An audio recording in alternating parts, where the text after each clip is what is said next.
Astagfirullahaladzim alladzi la ilaha illa anta astaghfiruka wa a'udzuka a'udzubika min syarri ma sana'tu abu laka bi ni'matika wa abu bi dzambi faghfir li fa innahu. Assalamualaikum warahmatullahi wabarakatuh. Bismillahirrahmanirrahim. Innal hamdalillah nahmaduhu wa nasta'inuhu wa nastaghfiruh. Wa na'udzu billahi min syururi anfusina wa min sayyiati a'malina. May yahdihillahu fala mudilla lahu wa may yudlil fala hadiyalah. Asyhadu an la ilaha illallah wahdahu la syarika lah. Wa asyhadu anna Muhammadan abduhu wa rasuluh. Allahumma salli ala Muhammad wa ala ali Muhammad. Rabbi yassir wa la tu'assir bitammim bil khair. Rabbi shrah li sadri wa yassir li amri wahlul 'uqdatam min lisani yafqahu qawli. Allahumma aftah alaina hikmataka wa anshur alaina min khazaini rahmatika ya arhamar rahimin. Wallahu allazi la ilaha illa huwa alimul ghaibi wa syahadah wa rahmanir rahim. Wallahu allazi la ilaha illa hu al-malikul quddusus salamul mu'minul muhaiminul azizul jabbarul mutakabbir. Subhanallahi amma yusyrikun. Wallahul khaliqul bari'ul musawwiru lahul asmaul husna. Yusabbihu lahu ma fis samawati wal ardh wa huwal azizul hakim. Wala haula wala quwwata illa billahil aliyyil azim. Wala manja minallah illa ilaihi amma ba'du. Ayuhal mu'minun ittaqullah usikum wa iyaya bittaqwallah faqad fazal muttaqun. Sidang jemaah yang muliakan Allah Subhanahu wa taala, salam fitness qalbu. Pada siri yang ke-59 insya-Allah, alhamdulillah. Moga-moga Allah rahmati kita semua pada pagi yang penuh barakah ni, dan sekali kita dapat berkumpul pada siri majlis ilmu kita, tapi dalam sentuhan yang santai, walaupun santai, tapi perbincangannya adalah perbincangan yang penting. Apa dia? Tentang hati, ya, fitness qalbu. Qalbu ni tuan-tuan, sedang jemaah yang mulia Ta'ala, kita ni kalau badan sakit nampak badan sakit. Dan kita takut dengan badan yang sakit. Memang badan sakit ni tuan-tuan apa pun tak boleh nak buat. Kan? Kita mendoakan, ya alhamdulillah badan sakit, semoga sihat. Tapi tuan-tuan tahu tak, berapa ramai yang mendoakan semoga hati kita sihat. Semoga hati kita sihat. Cuba doa hati kita sihat. Sebab apa? Sebab hati kita ni, bila hati sihat, dia badan sakit pun tak kisah. Dia jadi masalah, hati dia sakit, badan sihat pun sakit. Dia tengok orang sihat pun dia sakit hati. Dia tengok apa benda keliling pun macam benda tak kena je. Kita ni, memang benda yang kita takutkan pada jasad itu sangat-sangat kita jaga. Tapi sebenarnya benda yang kita paling takutkan, para ulama salafus salih, ada penyakit hati. Mereka tak takut dengan sakit pada jasad. Sebab sakit pada jasad ini kafarah dosa. Jadi malah kadang-kadang sampai tahap mereka doa minta sakit pun ada, minta ujian. Jadi sakit itu laluan untuk dia mendekatkan kepada Allah. Jadi kita insya-Allah salli ala Muhammad wa ala ali Muhammad. Ni muka cahaya ni, cahaya backlight. Backlight. Dia jadi warna dia jadi lain. Jangan tertipu dengan kamera ni, menipu. Dia backlight. Mana?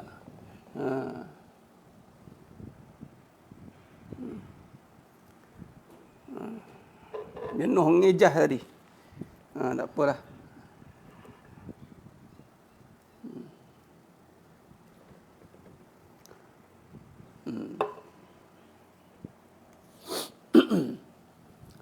Jadi sedang jemaah yang muliakan Allah SWT. Bercahaya. Jadi sedang jemaah yang dimuliakan Allah SWT. Moga-moga hati kita sihat. Hati kita sihat. Saya doakan hati anda semua yang menonton ni sihat. Betul, jangan percaya kamera ni nipu. Muka sihat kata sakit, muka sakit kata sihat. Pakai kamera 3D pula tu lagi, 360. Pum, terus berubah muka. Bohong tu kadang tak. Jadi sebenarnya yang mulakan Allah SWT. Jadi memang kita ni pada jasad, kita untuk menjaga jasad. Tapi kita lupa untuk menjaga hakikat. Dia perkara kedua-dua ini adalah kita kena gabungkan. Dia tidak boleh terpisah. Bukan bermaksud kita biarkan jasad kita ni langsung tak terjaga, tak boleh. Badan ini amanah Allah Ta'ala. Badan ni amanah Allah. Allah bagi kita badan, bagi kita sihat untuk taat kepada Allah. Tapi kalau Allah bagi kita sakit, nah itu di luar daya kita. Di luar kemampuan kita sebab sakit itu adat. Sakit itu adat. Sihat itu taat. Sakit itu adat, sihat itu taat. Tidak bermakna kita biarkan badan ini sehingga boleh buat kehancuran, kerosakan, itu berdosa, tak boleh. Wala tufsidu fil ard, Allah kata, dan mencampakkan diri kamu kepada kebinasaan, tak boleh. Tak boleh. Jadi sebenarnya yang mulakan Allah Subhanahu Wa Taala.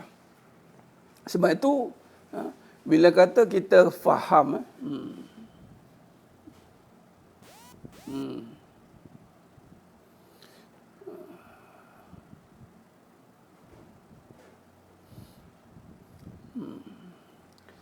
bila kita faham, sebab itu pada kedudukan kita ini ada dua. Kedudukan yang disebut jasadi, kedudukan disebut rohani. Jasadi, rohani. Malah kata Nabi SAW, ala inna fi jasadi mudghah. Fa idza salahat salahal jasada kullu. Fa idza fasada jasada kullu. Ala wahya qalbi. Dalam diri anak Adam itu ada seketul daging. Kalau daging itu baik, maka baiklah semuanya. Kalau daging itu buruk, maka buruklah semuanya, tuan-tuan. Jadi maknanya, di sini elemen dalaman itu sangat-sangat ditakuti akan keadaannya kalau jadi sakit. Jadi sama-samalah kita doakan supaya hati kita sihat, dalaman kita sihat. Adapun dalaman yang sihat, itu bukan sekadar dalaman makanan dalaman. Itu masih badan. Dalaman yang sihat itu adalah hati yang ingat kepada Allah SWT. Maka untuk menguatkan hati kita ini adalah kita kena melatih untuk percaya akan perkara yang gaib. Tuan-tuan sedang jemaah yang muliakan Allah SWT. Kita ni kadang-kadang begini. Kita banyak tertipu dengan kebendaan dan keadaan. Kita banyak berurusan dengan kebendaan dan keadaan. Kita lupa banyak lebih yang lebih besar itu yang gaib. Tuan-tuan kena ingat. Kita kena ingat satu perkara. Komposisi, kalau kita bahagi kepada 3 komposisi. Komposisi ni maksudnya kedudukan. Pepejal, cecair dengan gas. Pepejal, cecair dengan gas. Soalan, komposisi mana yang lebih banyak? Pepejal sudah tentu tak banyak. Inilah pepejal kita. Inilah pepejal kita, setakat ni je lah. Cecair, itulah darah dan air. Soalan, gas, udara banyak mana? Meliputi segala-galanya, malah dalam darah ada udara, itu panggil oksigen. Dalam darah ada udara. Kalau dalam darah tak ada udara ni, oksigen, sampai orang kata kena ada orang beli jam nak tengok oksigen. Ni sekarang COVID tengok oksigen dalam darah. Saya nak kata, hati ni dipengaruhi oleh kerana kita tidak meletakkan satu benteng. Itu kerana benteng Puan Ayu ni, benteng tu. Benteng tu kena kita kena bina dengan keyakinan. Sebab tu kena kuatkan hati dengan meyakini akan perkara yang gaib, yang tak nampak ni. Yang tak nampak pula ada kedudukan pula. Kedudukan yang lebih besar itulah adalah yang lebih gaib bagi segalanya gaib. Dia panggil ghaibul gaib. Maka di saat kita dengar bisikan-bisikan syaitan, bisikan-bisikan keraguan, maka kena ingat, apa yang dibisikkan itu tidak menjadi apa-apa makna. Kerana ada yang menjadikan perkara apa yang dibisikkan itu.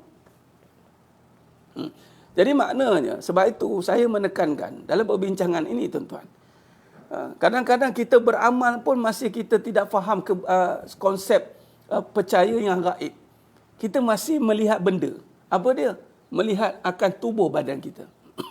Kita melihat, kita masih nak benda itu. Benda itu yang memberikan. Contoh ubat lah.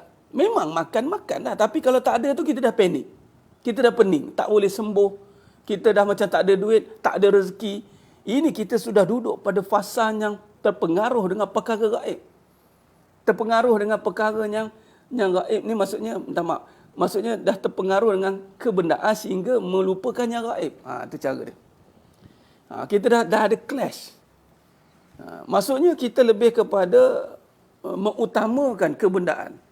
Sehingga kebendaan itu pula yang mengawal kepada perkara yang gaib. Kata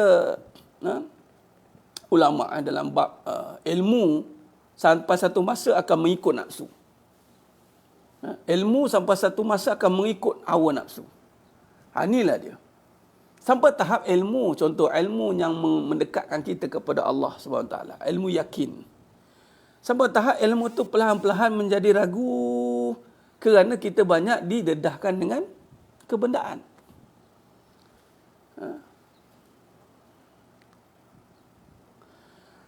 Kita banyak didedahkan dengan kebendaan. Malah kita hari ini banyak berorientasikan. Puan Sadaria, tak payah nak sedih sangat, sakit tekak ke, jangan sedih dengan benda yang dah memang ada. Sebab tu nanti kan tak sihat-sihat nanti kan. Ramai orang dia sedih dengan benda-benda yang adat. Adat lah sakit, nak sedih apa. Tapi itulah perasaan kan. Perasaan kita yang banyak bermain dengan perkara tu. Cuba tanggalkan perasaan itu. Tanggalkan perasaan tu. Macam mana Ustaz contohnya ilmu ikut nafsu? Ilmu ikut nafsu. Contoh, ilmu tentang amal. Ada amal kan? Tak ada amal. Masing-masing ada ilmu untuk beramal. Tiba-tiba mengikut hawa nafsu dia apa? Mengikut kehendak dia nak apa? Kalau dia nak duit, maka dia beramal kerana nak duit. Kalau dia nak sihat, dia beramal sebab dia nak sihat. Dia main. Ada orang yang begitu. Dia ada ilmu tapi dia gunakan ilmu untuk dapat benda semata-mata. Dia makan ubat, dia nak sihat dia tak fikirlah nak Allah ke apa ke. Dia penting makan je lah. Baca juga bismillah. Dia gunakan Allah untuk kepentingan peribadi dia lah. Sebab tu tak heran akhir zaman ni ramai orang yang atheist, free thinker, orang yang ataupun orang Islam tapi masih tidak berpegang dengan iman. Sebab ilmu Islam dia orang Islam. Tapi dia gunakan Islam dia itu untuk dunia dia. Dia tidak gunakan yakin dia tu, Islam dia tu, iman dia tu untuk dapat yang lebih besar daripada perkara yang sepatutnya. Ini pertolongan Allah. Kita nak sihat, kita nak rezeki, kita nak apa? Cakap. Semua boleh tuan-tuan. Tak ada masalah. Tinggal lagi soalnya lagi sejauh mana kita yakin dengan perkara yang gaib.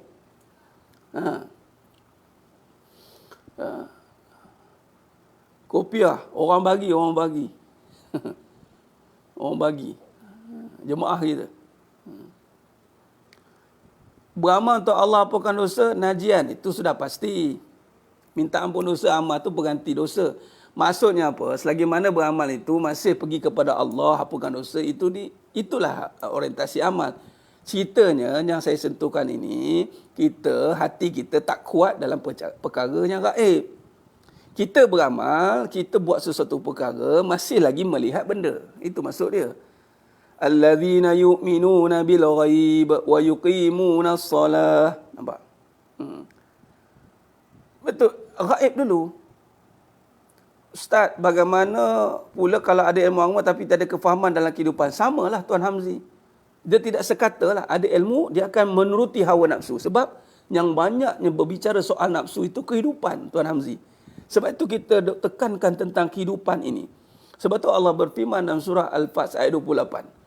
Huwallazi arsala rasulahu bil huda wa dinil haqq liyuzhirahu 'ala ad-dini kulli wa kafa billahi syahida. Huwallazi arsala rasulahu bil huda wa dinil haqq. Huda dinil haqq. Dinil haqq ni agama yang benar. Agama yang benar adalah agama yang membantu atau agama yang membincangkan kehidupan bersandarkan agama. Din ada dua, dinul Islam, the way of life, din. Jadi orang yang beragama sudah pasti mampu mengemudi kehidupan dia. Orang yang ada kehidupan sudah pasti sepatutnya kalau dia faham tentang kehidupan, dia mesti akan beragama. Sebab kehidupan ni penuh dengan kekuasaan Allah. Tapi setakat hari ni, orang boleh buang agama tapi takkan buang kehidupan. Sebab tu tak terkejut. Ada orang yang ada kehidupan tapi tak ada agama. Dia kata, contoh itulah ada free thinker, atheist semua tu. Dia tak ada agama, dia tak. Ataupun dia ada kehidupan, dia ada Islam tapi dia tidak benar. Dia orang Islam tapi dia tidak benar dalam kehidupan dia. Dia banyak mengikut akal semata-mata. Dia beramal tapi tidak faham dengan apa yang dia amal. Itu dia. Ini yang berlaku. Sidang jemaah yang muliakan Allah Subhanahu Wa Taala. Maka bila kata kita kena faham akan keadaan ini, kita kena faham akan keadaan ini, berbalik kepada dalam kehidupan itu, dalam kehidupan itu mesti ditekankan kepada bermulanya hidup itu dengan kebenaran. Hati, percaya yang benar itu adalah percaya perkara yang gaib, yang Allah suruh kita percaya. Tak payah nak terap ilmu tentang kebenaran dan jiwa anak-anak. Puan Mahani cakap tu pun dah salah dah. Payah nak terap. Payah nak terap tu pun dah salah dah. Dia bukan soal payah nak terap. Kita kena terapkan. Walaupun dengan kepayahan. Betul kan? Kalau macam ni kaedah, macam mana kita nak didik kalau payah nak, susah lah, inilah. Ingat, sebab tu yang memberi faham, yang beri didik, yang diberikan, ini nama keyakinan. Ini yang kita kena percaya pada yang gaib. Kalau kita tak percaya pada yang gaib, kita akan cakap begitulah. Hati-hati. Itu dia. Soal kita kena percaya Allah yang mentadbir hati mereka. Kita kena yakin rezeki di dalam kekuasaan Allah. Jadi jangan kata susah lah Ustaz. Kita nak buat ni susah lah Ustaz. Ini yang salah ni. Sebab kita berurusan dengan Allah. Kalau dengan Allah, tiada kesusahan sepatutnya. Tak ada kesusahan. Sebab tu, kata guru saya, Farid cari susah. Tujuannya cari susah ni, adakah kita nak akan disusahkan? Rupanya, tak susah. Rupanya. Sebab bila kita susah, cari susah, tiba-tiba tak rasa susah. Maknanya dengan Allah. Tu baru kita, kalau senang, tu kita tak boleh nak bezakan. Kalau senang, orang akan lupa. Kalau senang, dia akan nampak diri dia. Senang. Dah senang dah sekarang. Dulu doa tuan-tuan. Masa sakit, mencini doa. Ya Allah. Ya Allah. Oh, dia punya taqarrub tu ilallah tu. Ya Allah. Tapi bila dah sihat, ada doa macam tu lagi. Ada doa. Ya Allah. Kekalkanlah kesihatan ini, Ya Allah. Siapa berharap Allah kekalkan kesihatan dia di saat dia sihat? Berapa ramai manusia yang berharap Allah kekalkan kesihatan dia di saat dia sihat? Berapa ramai orang yang waktu sakit berharap diberikan kesihatan dengan Allah sungguh-sungguh. Ya Allah, sihatkan aku, Ya Allah. Sihat sakit tekak ni, Ya Allah. Sihatkanlah, Ya Allah. Hidung sumbat, kepala pening, Ya Allah. Sihatkan. Bila dah sihat, selamba je. Yakin pun tidak, selawat pun tidak. Biasa, bila sakit, cari ubat. Sebab apa? Berharap pada benda. Bukan kata tak boleh makan ubat, tapi masalahnya cara dia bawa tu memang kepada benda. Menggunakan alasan Allah sembuhkan. Tapi sebenarnya, nak tengok orang ni betul-betul gantung dengan Allah, waktu dia senang, waktu dia sihat, dia berharap pada Allah. Sungguh-sungguh. Ini kalau dah sakit, tu baru nak harap, okeylah, taklah salah. Tapi itulah dia. Benda berurusan dengan Allah ni, soal anak-anak nak bagi faham, nak bab rezeki, nak sembuh. Ni bukan soal, orang kata apa? Payahlah Ustaz. Bukan kerja kita. Memanglah kita tak boleh. Bukan kita yang uruskan. Memanglah susah. Bab rezeki bukan urusan kita. Bab sihat bukan urusan kita. Bab anak nak dengar tak dengar bukan urusan kita. Sebab tu susah tuan-tuan. Kalau urusan kita, kita boleh uruskan. Ni, sini sikit, pegang kepala dia. Pam, masukkan. Dah faham kebenaran.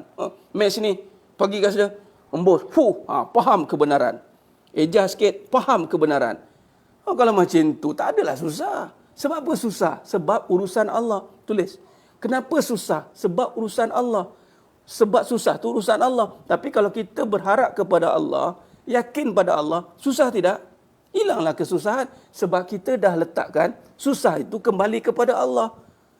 Jadi kita ni urus apa yang kita buat je lah. Masalahnya sekarang kita nak senang. Tu dia. Kita nak senang nak supaya anak tu dengar je cakap kita. Ilmu kebenaran ni sup berdesuk-desuk masuk.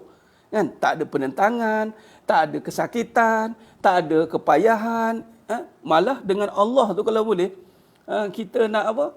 Doa sikit-sikit jadi. Doa sikit-sikit jadi. Alah ustaz, takkan nak amal banyak-banyak. Sikit-sikit sudahlah kata. Nampak dengan Allah. Dia berkira dengan Allah SWT. Sebab tu kadang-kadang manusia ni banyak lebihkan kepada bersusah-susah untuk benda. Akhirnya dia susah. Susah-susah jaga ubat, makan ubat, lala sekali kena bergantung dengan ubat. Pergilah. Ubat dia kerja. Pergi. Dia tak nak bersusah-susah jaga taat. Dia tak nak. Sedangkan sihat itu untuk taat. Allah bagi dia sakit untuk dia kembali renung, makanlah ubat juga. Tapi dia tak naklah bergantung dengan ubat. Anda nak ke bergantung dengan ubat sebeban je tu? Gantung ubat sebeban. Dap makan. Nak gitu? Nak makan ubat satu beban tu. Satu posh bag orang kata. Nak. Semua orang tak nak makan ubat tuan-tuan. Tak usah cerita lah. Tak usah cerita lah saya saja pergi klinik, pergi doktor ke hospital. Doktor bagi saya ubat. Saya ni penggemar ubat. Ada? Ada orang penggemar ubat ke? Kalau orang penggemar ubat, time sihat dia cari ubat lah. Doktor bagi saya ubat doktor. Yalah, saya tengah sihat ni lah saya nak makan ubat. Dah sakit kan, tak larat saya nak makan ubat. Nampak? Tapi sebab berkira dengan Allah, lain sekali dia susah nanti. Dia susah nanti. Jadi sedang jemaah yang mulakan Allah Subhanahu Wa Taala. Sebab itu kena faham. Sebab tu kena kuatkan hati dengan percaya akan perkaranya gaib. Percaya akan perkaranya gaib. Ini soal akidah, ya benar. Ini soal keyakinan kita di akhir zaman ini. Akhir zaman ini begitu tuan-tuan. Jadi kita ni, kita kena faham. Kita kena faham akan benda yang meyakinkan kita, keyakinan yang sebenar. Sebab tu kadang-kadang kita ada ilmu agama tapi tak faham ilmu kehidupan beragama. Habis. Hancur kita. Hancur kita. Sebab tu kita ni, kita perlukan, badan perlukan ubat tapi tak bergantung dengan ubat sepenuhnya. Perlukan bila perlu. Perlukan bila perlu ambil. Tapi sebelum disuruh ambil, jaga sekarang ni. Sama juga kita dengan duit. Dah kita ni nak berkira dengan duit, bergantung dengan duit je kerja. Bergantung dengan duit, tak ada duit tak jadi. Jenuh kita. Jangan kita ni hidup bergantung dengan duit. Kita duduk bergantung dengan duit, takkan semua benda nak kena pakai duit. Tak semua benda kena pakai duit instan. Memanglah ada urusan-urusan perlukan duit. Tapi kalau kita duduk duit, ratib duit, tuan-tuan, nanti semua benda nanti Allah kaitkan dengan duit nanti kan. Duduk bergantung dengan duit dia kerja. Bahaya. Sebab tu ada masa perlulah. Kita kena yakin dengan rezeki. Kita kena yakin dengan kesembuhan. Allah bagi kesembuhan. Allah bagikan kesihatan. Nampak? Saya cakap terang tuan-tuan. Bab sakit ni. Ni saya nak cakap terang ni. Ini time live ni, saya duduk live ni. Saya diuji pernah satu ketika sakit. Saya pergi kuliah ceramah tuan-tuan. Demam. Pergi. Dan waktu ceramah sihat. Waktu ceramah sihat tuan-tuan. Kita terbalik, kita ingat kalau kita sakit, kita tak beramal, kita malas. Betul tak? Kita tak nak baca Quran contoh, kita tak nak berzikir sebab sakit. Sebenarnya salah. Sebab sakit itulah anda kena beramal. Merangkak pun merangkak lah. Kalau tak boleh nak buat pun sebutlah. Gerakkan tuan-tuan. Jangan duk sebut sakit ataupun nak rehat ke apa ke. Memanglah kita nak macam contoh saya. Semalam kan. Memang kalau ikutkan yang mana detect sakit ke. Saya kurang senang kalau orang nampak kalau ustaz ni. Kurang senang saya. Sebab sakit tu bagi saya satu anugerah daripada Allah. Saya anggap macam tu anugerah. Sebab kita nampakkan bahawa bila kita sakit, kita lemah. Bila kita lemah, tapi kita boleh beramal macam contoh ceramah semalam, maka dengan bantuan Allah, kita dapat rasakan Allah bantu. Allah bantu. Daripada petang ni memanglah saya tak adalah mengiyakan, oh tak ni. Sebab memang benda tu tiba sampai nak kenalah kan. Takkanlah kita ni bukannya robot. Tak sakit, memang. Dengan pening, dengan apa, semua ada. Tapi bila ceramah, hilang kan. Ada satu kali tu gigi bengkak. Gusi belakang dia bengkak kan. Ceramah kan. Baca surah Al-Hadid tu. Sebab tu kita beramal, kan kita mengamalkan apa yang kita sampaikan. Tengah bengkak-bengkak tu baca. Ada sekali tu saya lah tapi tak perasan. Kalau perasan mesti kata, syafaqallah ustaz, mudah-mudahan Allah sembuhkan ustaz. Ni bengkak gusi ni lah. Ada satu kali tu, saya layan juga, saya cakap bismillah lah, tak apalah, baca juga. Baca tuan-tuan, takdir Allah, surut terus bengkak tu. Surut terus. Saya cakap, hilang katanya. Masya Allah, cakap, lagilah saya yakin. Terpulang lah tuan-tuan nak yakin macam mana. Saya meyakini di saat saya melakukan. Saya melakukan mengajar dan saya nampak betapa besarnya pertolongan Allah. Ini nak postpone ni tadi memang 2-3 hari ni memang saya tengah Allah beri anugerah sakit. Memang bukan saya je, beberapa orang ahli keluarga saya kena. Tapi alhamdulillah. Jadi sidang jemaah yang dimuliakan Allah SWT. Sebab itu, kadang-kadang kita nampak dengan cara ubat makan itu satu cara. Kita lupa yang lebih besar tu gaib ni. Udara ni pun ubat kita juga. Udara ni ubat kita, tuan-tuan. Udara ni. Jadi, gantikan udara dengan keyakinan. Gantikan oksigen tu, gantikan dengan satu ubat yang boleh membantu sel-sel diri kita. Kan? Ada sidang jemaah yang dimuliakan Allah SWT.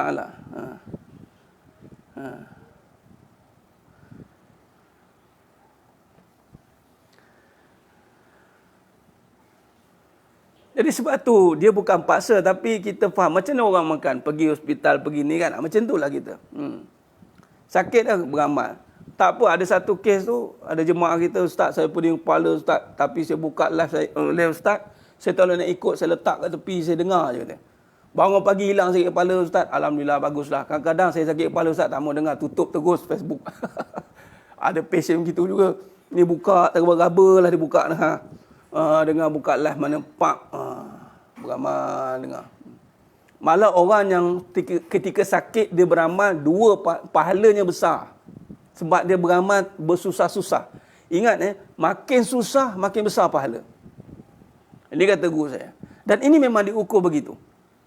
Pahala ni tuan-tuan diukur tahap kesusahan. Contoh, orang yang ada duit boleh pergi umrah setiap tahun. Orang ada duit, pergi umrah macam pergi vacation je. Contoh. Macam biasa, ada duit banyak. Setiap tahun dia pergi. Setiap tahun. Orang yang tak ada duit, dia kumpul 15 tahun tuan-tuan, baru dapat pergi umrah. Adakah pahala dia sama dengan orang yang kumpul, yang boleh pergi umrah setiap tahun? Tak sama. Kalau sama, inilah keadilan Allah. Tak sama tuan-tuan. Kesusahan menentukan tahap pahala seseorang.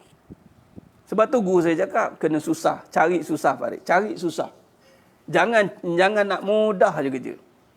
Nak beramal lagi-lagi dengan Allah. Nak senang je kerja. Benda yang senang, ikut suka, beramal ikut suka. Ikut timing kita. Agak-agak kita nak beramal, kita beramal. Sekarang ni saya cakap beramal mengikut pengamal. Itu satu anugerah.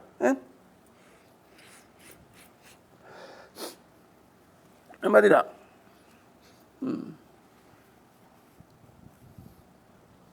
Makin susah makin besar pahala. Sebab tu Allah berikan kesusahan bukan saja-saja tuan-tuan. Tapi tak bermakna kita kena susah-susah maksudnya melarat. Tidak. Bersusah-susah ni menunjukkan kesungguhan. Wallahi, kesungguhan kita itu digantikan dengan kesenangan. Jangan salah faham pula. Agama Islam bukan agamanya melarat. Agama Islam bukan agamanya mendidik umatnya untuk melarat-larat ke merana. Tidak. Susah tidak merana. Kena faham ya tuan-tuan. Bersusah-susah bermaksud bukan merana.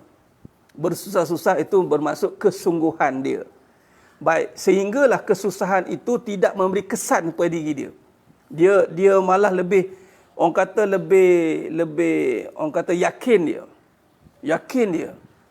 Kesusahan itu. Sebab itu kesusahan itu benda yang orang kata apa sangat-sangat didambakan oleh orang yang benar-benar nak menuju kepada Allah. Kata Imam Syekh Abdul Qadir Jalani rahimahullah taala mengatakan bahawa kalaulah cinta Allah itu dizahirkan dengan kesukaan, ramai orang akan menyatakan dia cinta Allah. Tapi dia kata cinta Allah itu dizahirkan dengan kesusahan. Kesusahan itulah menyandakan cinta Allah. Dan sebenarnya memang cinta itu susah. Siapa yang sanggup bersusah-susah, itulah cinta. Kalau bersenang-senang, itu bukan cinta. Itu bersukaria. Cinta ni kesusahan. Cinta ni tanggungjawab. Cinta ini memastikan segala apa yang diperlukan oleh kekasihnya ditunaikan. Itulah Allah. Bersusah-susah. Kan? Jadi sidang jemaah yang muliakan Allah Subhanahu Wa Taala.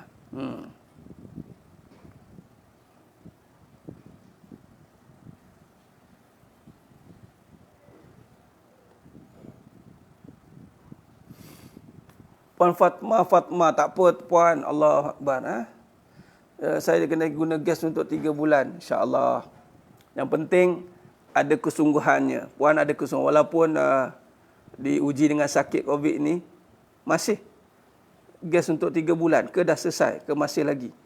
Masya-Allah. Syafaqillah Puan Fatma.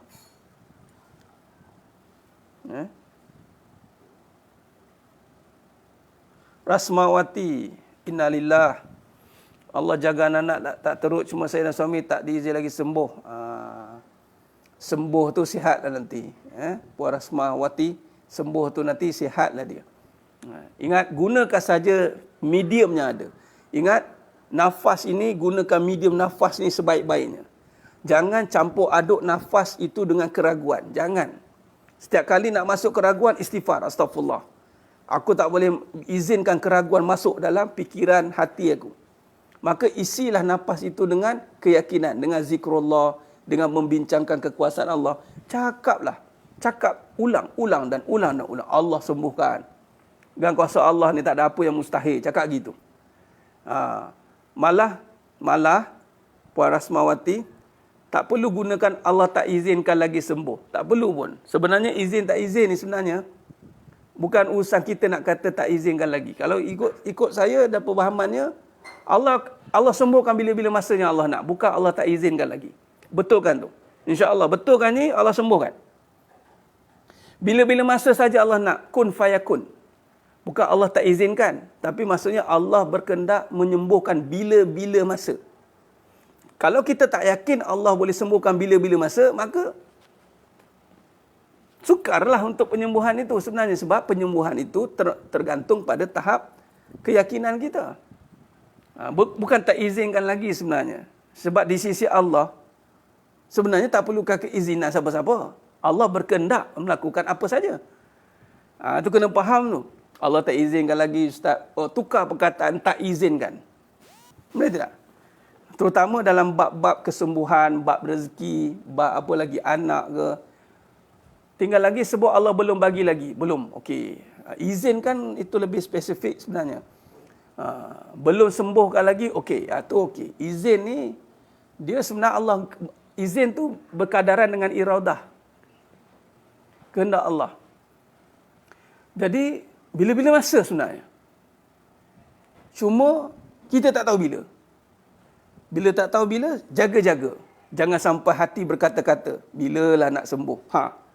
Jaga-jaga. Kuatkan hati dengan keyakinan pada yang gaib. Yakinkan hati, Allah sembuhkan bila-bila masa. Ulang tu lebih baik. Allah boleh sembuhkan bila-bila masa. Allah boleh sembuhkan bila-bila masa. Bila-bila masa pada sekarang Allah boleh sembuhkan.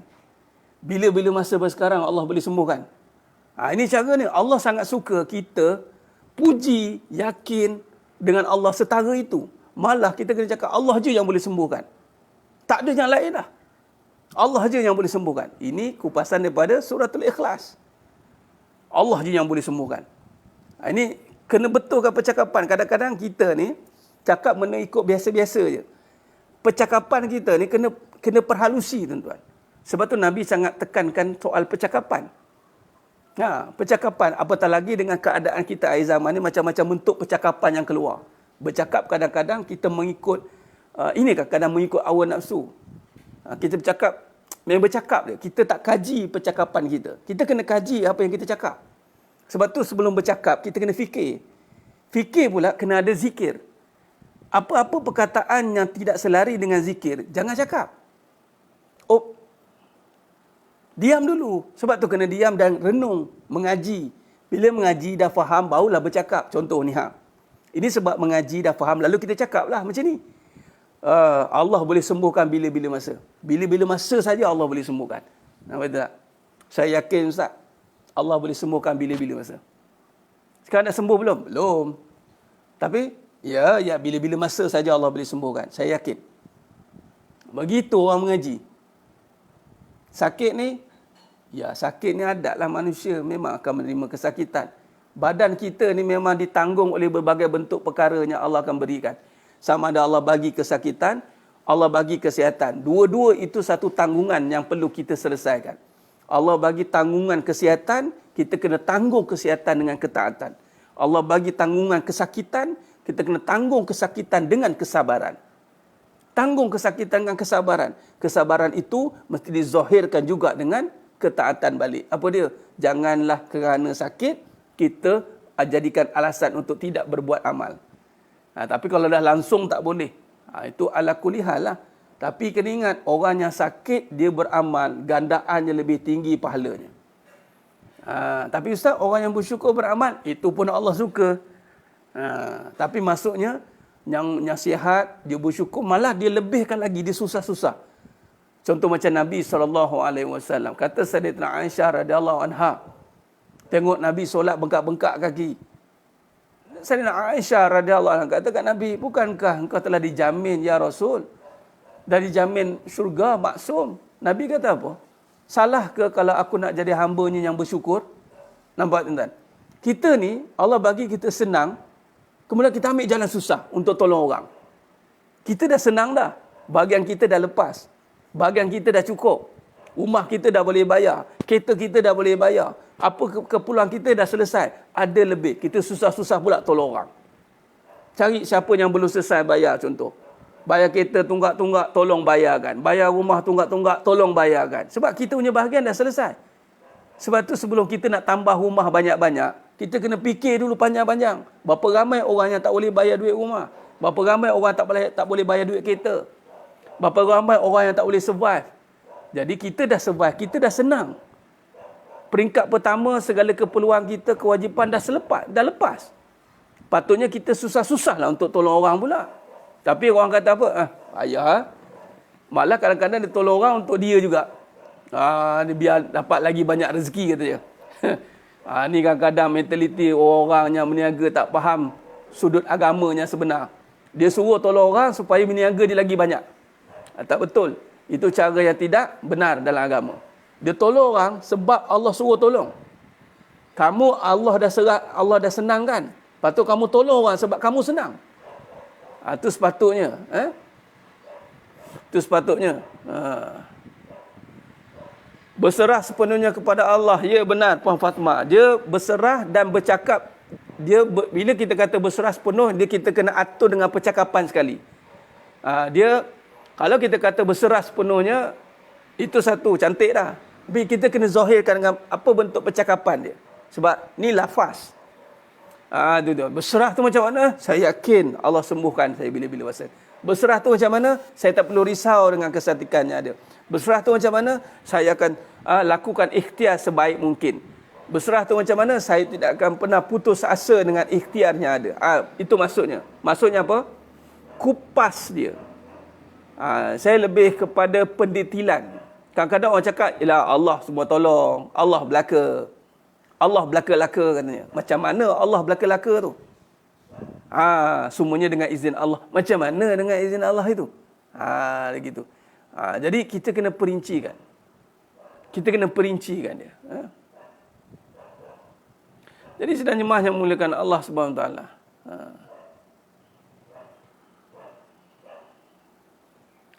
Tolong orang ikut kemampuan, Allah mampukan kita tolong orang. Bukan sekadar ikut kemampuan, kita tak mampu nak tolong. Bukan tolong sebab kita ada lebih. Tapi Allah lebihkan kita untuk tolong orang. Mampu ni hanya pada Allah sebenarnya. Kalau ikut kemampuan, seorang pun tak mampu nak tolong. Ada orang duit banyak, tak boleh nak tolong orang pun. Ada orang duit banyak, tak boleh tolong orang pun. Ada orang duit sikit, tak berapa nak ada pun. Tapi dia punya tolong orang, mengalahkan dengan orang duit banyak. Jadi mampu tu pada Allah. Allah mampukan seseorang itu kalau dia nak, kalau Allah nak dia ni buat baik, Allah akan mampukan dia sehingga dia mampu berbuat baik. Itu cara dia. Jadi ini perbincangan kita.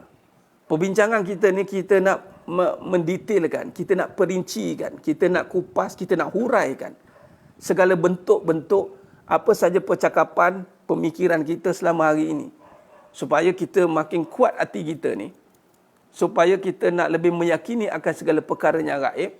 Supaya kita lebih dekat dengan Allah Subhanahu Wa Taala. Ingat, makin kita dekat, makin kita perbetulkan kefahaman kita, makin kita dekat dan makin kita rapat dengan Allah Subhanahu Wa Taala. Sebab yang menghalang kita ini adalah kefahaman. Sebagai contoh, kita makan baru berusaha ke usaha baru makan? Kadang-kadang orang tak faham. Dia kadang makan dulu, baru berdoa. Dah tak jadi apa. Berdoalah dulu, baru makan. Berdoalah dulu, baru makan. Betul tak? Itu basic macam tu pun cukup lah. Macam ni nak dekat dengan Allah dengan makan pun kadang-kadang kita lupa.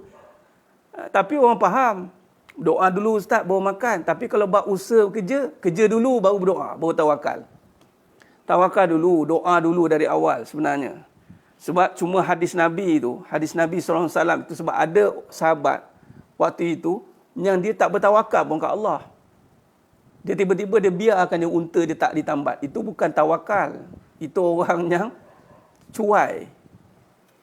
Sebab tu Nabi kata tambat dan tawakal. Sebab sepatutnya tak semua orang berusaha dia bertawakal. Tak semua orang berusaha dia bertawakal. Silap bulan yang berusaha itu dia bersyirik, melakukan syirik dengan Allah sebab dia bertawakal dengan usaha dia. Dia yakin dengan usaha dia lah yang akan menjadikan apa yang dilakukan.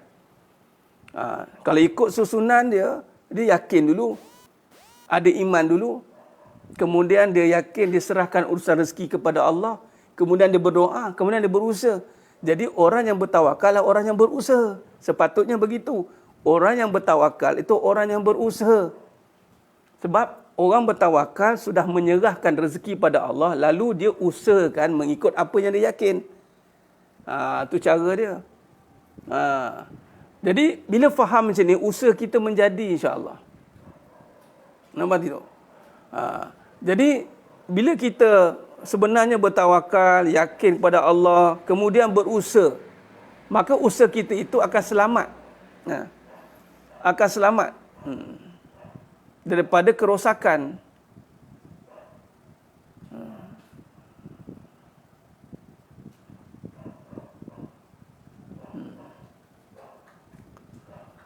Allahumma salli ala Muhammad wa ala ali Muhammad.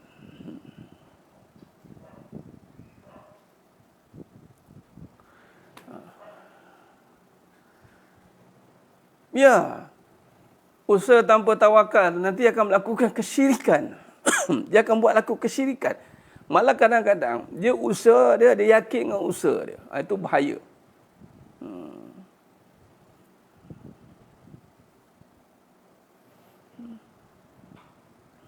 Kat sini kefahaman juga ni. Kita kena selalu ulang-ulang begini.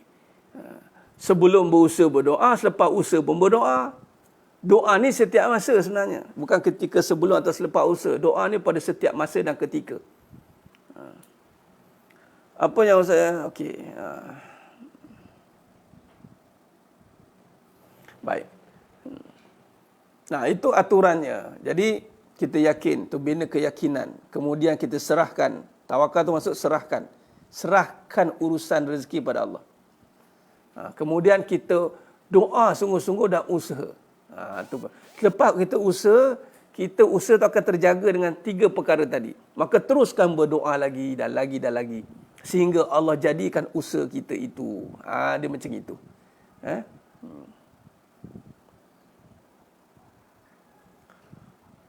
Puan Yati Subari, macam mana nak yakinkan anak ada masalah? Pertama, kita ni tak pandang nasihat. Sebenarnya nasihat itu bukan kena susun atur kata-katanya mesti rapi ke apa, tidak Puan Yati. Nasihat tu dengan hati. Nasihat tu dengan hati. Mohon kepada Allah Ta'ala. Dengan kefahaman yang kita dah belajar ni Puan Yati. Mohon ya Allah, apa yang aku faham ni, berikan kefahaman supaya kita boleh keluarkan kalam-kalam yang zahir dari hati kita. Saya tak boleh susun perkataan tu. Sebab perkataan ni, dia satu benda yang hikmah, tuan. Ingat, perkataan ni milik Allah. Kadang-kadang kita tak ada perkataan nak cakap. Walaupun kita belajar. Walaupun kita hafal. Contoh, marabuka. Kita boleh hafal soalan marabuka. Tapi nak bercakap tu, nak jawab. Bukannya mulut. Amalan. Samalah dengan nak nasihat orang. Anak-anak kita, nasihat siapa pun. Dia bukan semudah kita hafal. Dia kena faham dan kita mohon kepada Allah. Sebab tu, kita kena mohon, kita kena yakin, ya Allah, berikan aku kefahaman dan aku mampu menyampaikan kembali kefahaman itu kepada sesiapa yang memerlukan. Itu cara dia.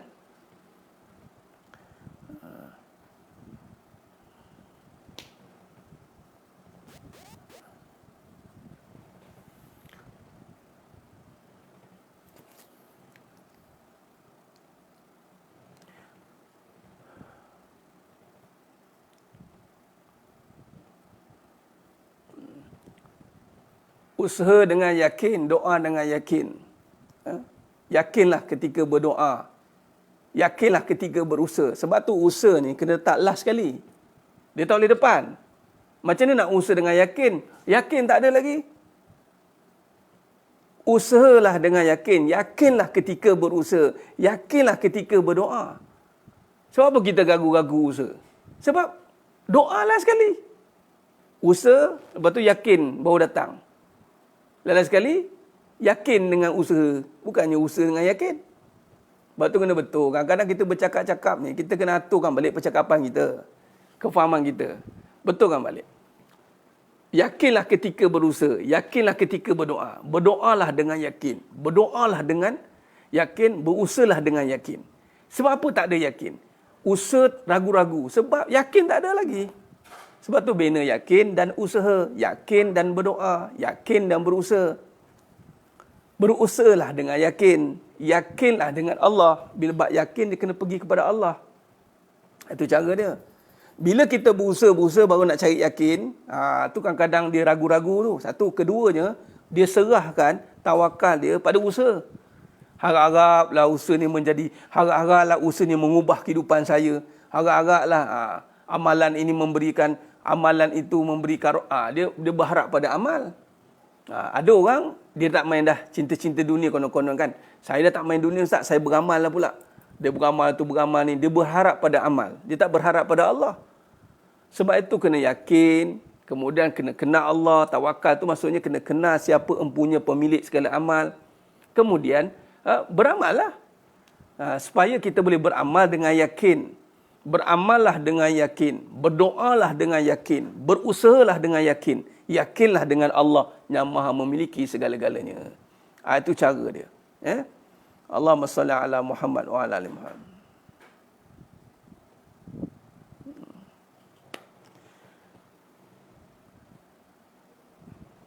Sebab tu susunan itu, bila betul susunan itu, insya-Allah kita boleh aturkan balik dengan kefahaman yang benar. Percaya pada benda, yakin pada hati. Kepercayaan tidak akan sampai tahap keyakinan selagi kepercayaan itu tidak benar. Kepercayaan yang benar akan membawa pada keyakinan. Percaya ni boleh berubah-ubah. Keyakinan sebenarnya tak boleh berubah. Keyakinan bila dah yakin, dia akan tetap. Jadi nak sampai tahap yakin, dia membina kepercayaan. Membina kepercayaan itu dengan melihat apa yang dia nampak depan mata. Sebab tu dia kena belajar. Sebab tu Allah suruh tengok depan mata.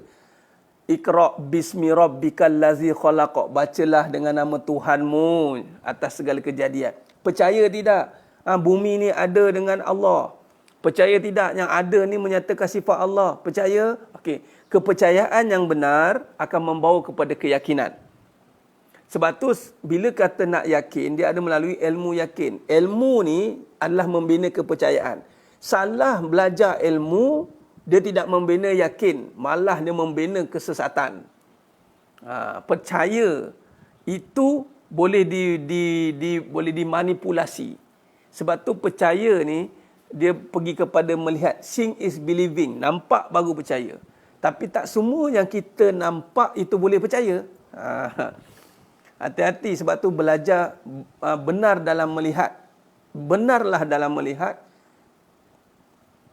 kerana belum pasti yang kita lihat itu benar. Ya? Macam tu. Ilmu membina kepercayaan tu. Kepercayaan yang benar membina keyakinan.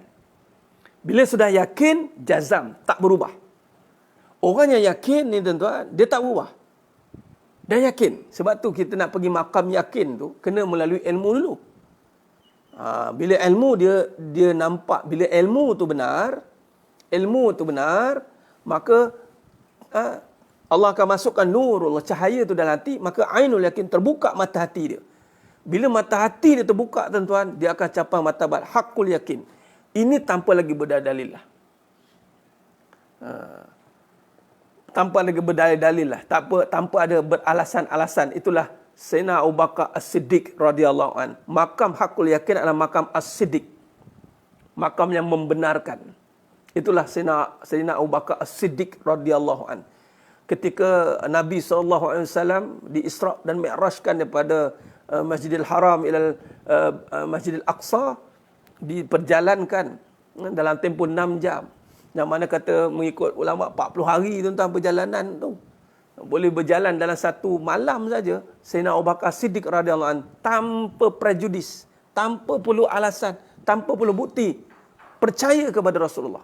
Terus yakin. Itulah dia makam hakul yakin. Hakul yakin itu terus kalau itu datang dari Rasulullah, itu datang dari Allah. Dia tak perlu lagi lah bahan-bahan lain. Dia cukup dengan Allah dan Rasulullah. Okey. Dan selepas itu dia akan membenar dan mengiyakan apa yang datang selepas itu. Terus dia percaya, yakin. Sebab tu Al-Quran dimulakan dengan zalikal kitabul la raiba fi hudal lil muttaqin.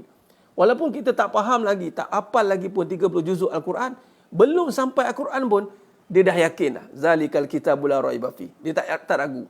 Jadi apa saja hukum-hukum yang datang selepas itu, dia tidak akan pertikaikan. Dia tak akan persoalkan. Dia akan buat sami'na wa ata'na. Ini orang yang makam hakul yakin, makam siddiqun. Ini masuk syurga tanpa hisap tuan-tuan, orang yang siddiqun ini. Nabiyyin, siddiqin, syuhada wa solihin. Ingat. Ustaz, perlukah kita melalui kepayahan kesakitan seperti orang lain sebelum berjaya? Atau ambil itibar dari kesakitan orang tersebut? Ya, Tuan Idris kita. Bagus soalan. Kita tak semestinya melalui perkara itu.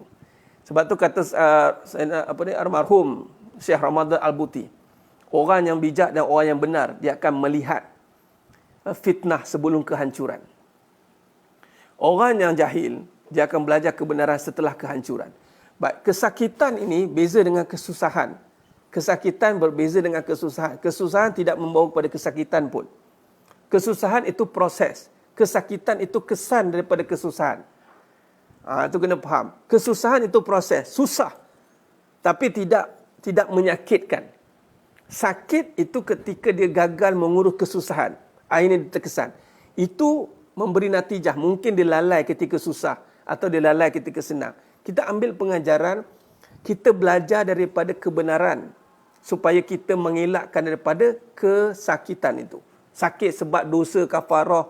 Contoh buat dosa, kesan dia begitu-begini. Sebab itu, kita ni bukan belajar pengalaman. Kita ni kena belajar kebenaran. Apa yang Allah larang, apa yang Allah suruh. Bila kita buat apa yang Allah larang, maka kita akan terimalah padahnya. Macam tu. Sebab tu banyak kisah-kisah terdahulu yang Allah sajikan. Allah nyatakan dalam Al-Quran untuk kita belajar. Sebagai contoh, kaum Sabak. Kaum Sabak ni negeri yang sangat aman makmur. Yang Allah, wa Rabbul Ghafur, yang Allah memberikan keampunan atas negeri itu dan Allah berkati. Tengok. Jadi kita belajar dengan dia. Tak perlu kita melalui dia. Sebab dia buat benda yang Allah larang. Jadi kita belajar dengan larangan Allah itu. Dia lalai, mereka lalai dengan nikmat Allah. Mereka berpaling daripada ketaatan di saat kesenangan. Maka Allah turunkan balasan dan balak tenteranya. Jadi kita ambil iktibar daripada cerita itu. Kita tak perlu pun nak repeat lagi sekali. Sebenarnya kesakitan, ancaman, kepahitan, keperitan. Dia perit ni, ada orang dia melalui kesakitan dan dia perit. Dia pahit lain. Ini perkataan-perkataan. Pahit ini bukan sakit. Perit mungkin sakit. Contoh tekak perit. Perit ustaz. Dia perit sakit. Dia luka. Kalau pahit tidak luka. Pahit contoh makan ulam-ulam. Pahit. Dia boleh jadi ubat. Jadi kalau kita banyak menerima yang pahit, menerima kebenaran, selain bulan kita menjauhkan daripada kesakitan. Dia begitu. Jadi tidak begitu. Malah orang yang bijak mencegah daripada perkara-perkara begitu. InsyaAllah.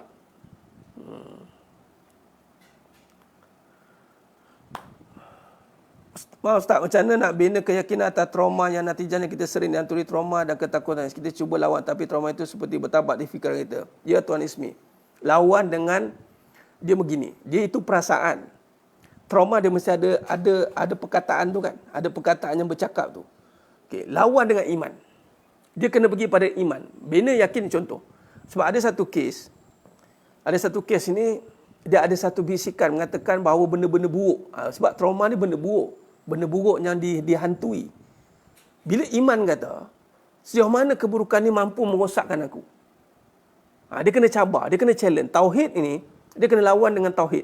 Tauhid adalah benda yang dia bertembung. Dia memang akan bertembung. Dia akan berlaku pertembungan. Bila pertembungan ni, kalau kita benar nak menegakkan akidah, dia akan menjadi satu perkara yang benar. Kita akan memenangi pertembungan itu. Sebab tu Nabi SAW banyak berlaku pertembungan. Itu peperangan.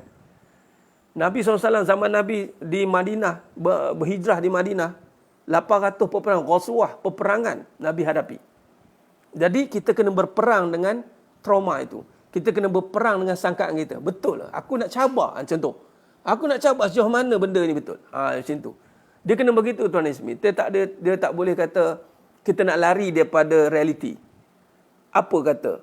Fikiran kita. Sejauh mana benda tu? Kita kena hadapi benda tu dengan iman.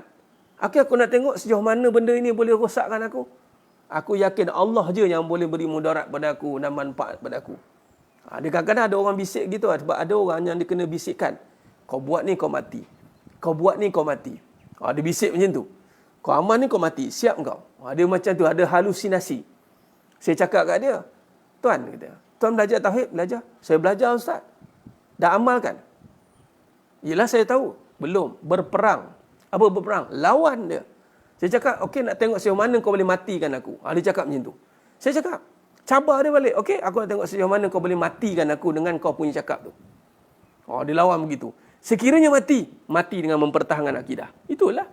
Sekiranya lah. Tapi kita tahu pun, tak akan berlakunya kematian tanpa dengan izin Allah. Dia begitu. Allahumma salli ala Muhammad.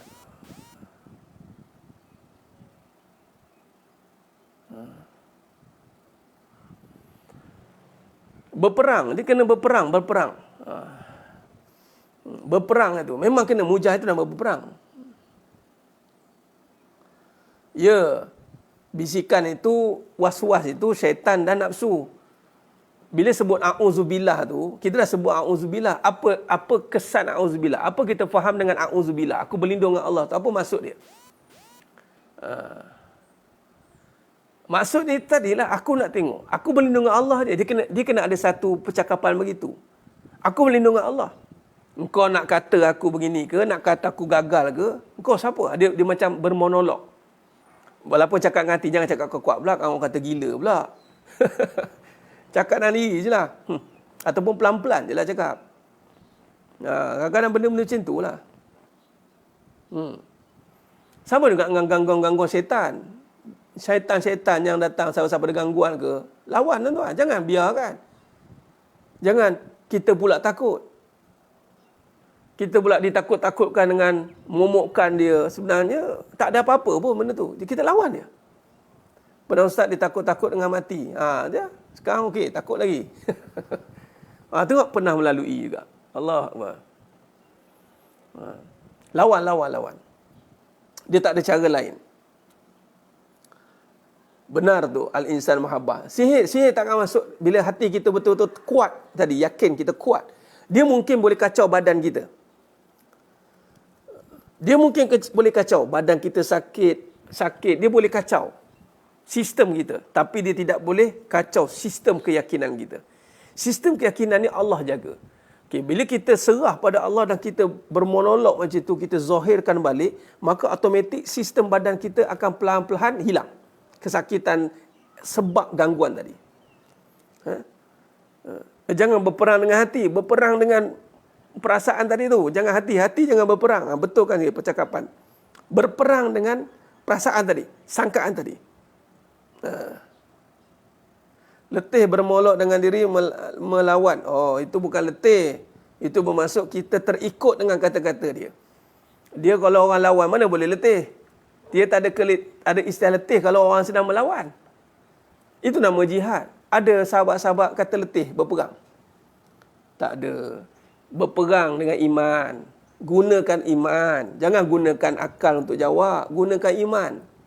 Isi hati dengan iman mulai pengajian ini. Dia mesti ada topik-topik dia yang bercakap tu. Mesti ada topik-topik dia. Basic dia topik-topik dia. Topik apa? Keraguan. Topik apa? Asal anak. Pasal masa depan. Itu topik-topik yang semua ada dalam iman. Takkan berlaku semua tu. Melainkan dengan izin Allah. Jawab dengan Allah. Biar Allah yang selesaikan benda tu dengan kita jawab. Itu cara dia. Lalu saya bagilah maksud. Tiada ada mudarat pada benda tu. Mudarat hanya pada Allah. Kita begitu.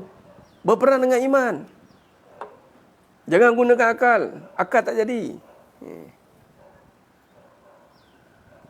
Okey.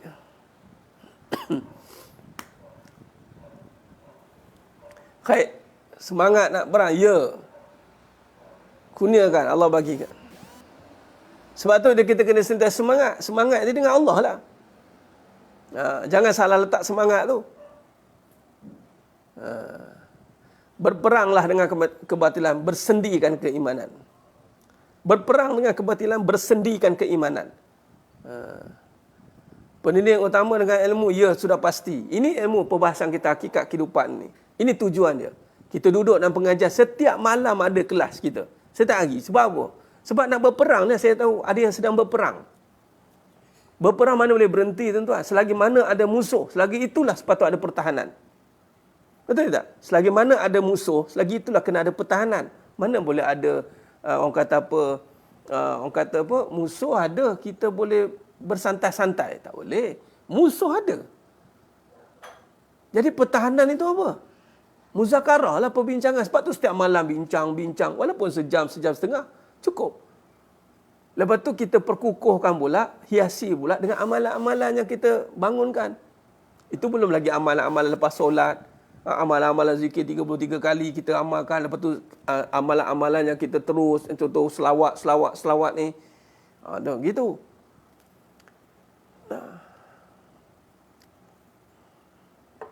Bersama-sama namanya. Ini kata jemaah.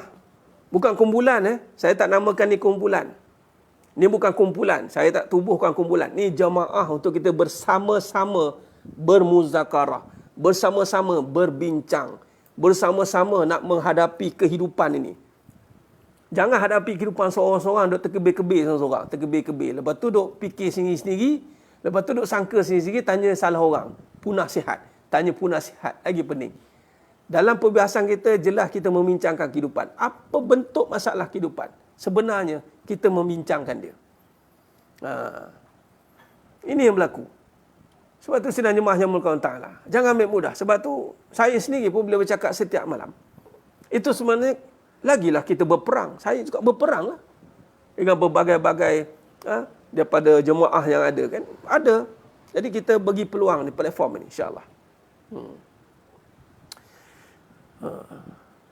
InsyaAllah sidang jemaah yang mulakan Allah SWT.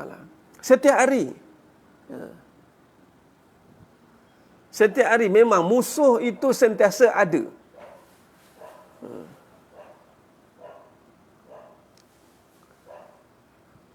Boleh, tak apa. Tak sama ada live ataupun ulangan, tak apa. Tak ada masalah. Yang penting, kita nak belajar bagaimana kupasan muzakarah kita tentang kehidupan ini. Boleh, tak ada masalah. Cuma untuk amalan surah Al-Fatihah 14 riwayat 7 qiraat, itu tak boleh ulangan. Itu kena dengar live. Itu setiap malam. Kalau tak boleh dapat setiap hari pun tak apalah. Kalau boleh dapat setiap hari lagi bagus. Aturlah jadual tu elok-elok. Mohon pada Allah Ta'ala. InsyaAllah.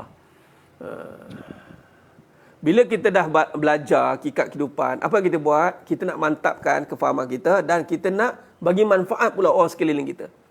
Itu misi kedua dan seterusnya.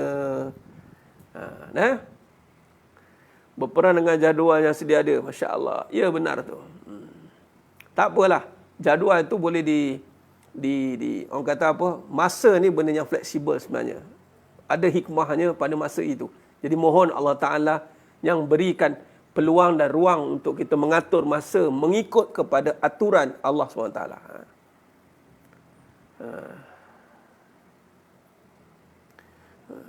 Jauh lagi saya ni Ustaz. Jauh atau dekat itu tidak menjadi masalah. Yang penting mahu atau tidak. Itu saja. Untuk kita menuju kepada Allah itu kemahuan. Kadang-kadang orang yang dekat akhirnya jadi jauh balik. Apabila dekat, dia tiada kemahuan. Dia berhenti. Orang yang jauh tapi ada kemahuan, dia terus akhirnya sampai kepada destinasi. Dia tergantung kepada azam, kemahuan, kesedaran dia. Kenapa dia duduk dalam pengajian? Kenapa dia kena faham tentang Allah? Kenapa dia kena mendekatkan diri dengan keyakinan yang sebenar? Itu bergantung kepada kesedaran. Sebab tu doa dari awal yang saya kongsikan itu, ya Allah kurniakan makrifatmu, basirahmu. Pimpin aku dengan cahayamu. Itu dia. Baik, insyaAllah saya kira cukup setakat itu dulu. Moga-moga Allah rahmati kita semua. Saya doakan hati sidang jemaah yang mulia Allah semua sihat-sihat belaka. Doakan hati semua sihat-sihat. Allah sihatkan hati kita semua. Yang lebih utama sihat hati yang membawa kepada syurga Firdausi. InsyaAllah. Amin ya Rabbal Alamin. Saya kira cukup setakat itu dulu. Saya mohon ampun maaf atas kesilapan, kekurangan, terkasar-kasar, kurang bicara. Hanya Allah Ta'ala sajalah yang mampu menyempurnakan perbahasan kita pada pagi yang penuh barakah ini, insya-Allah. Aku qali hadza wa astaghfirullahalazim li wa lakum. Wabillahi taufiq wal hidayah. Wassalamualaikum warahmatullahi wabarakatuh. Dia tanggung dengan tasbih kafarah dan suratul As. Subhanakallahumma wa bihamdik asyhadu an la ilaha illa anta astaghfiruka wa atubu. Bismillahirrahmanirrahim. Wal 'asri innal insana fi khusr illa alladziina aamanu wa 'amilus salihati wa tawassaw bil haqq wa tawassaw bis sabr. Wallahu a'lam bisawab. Takbir. Allahu akbar.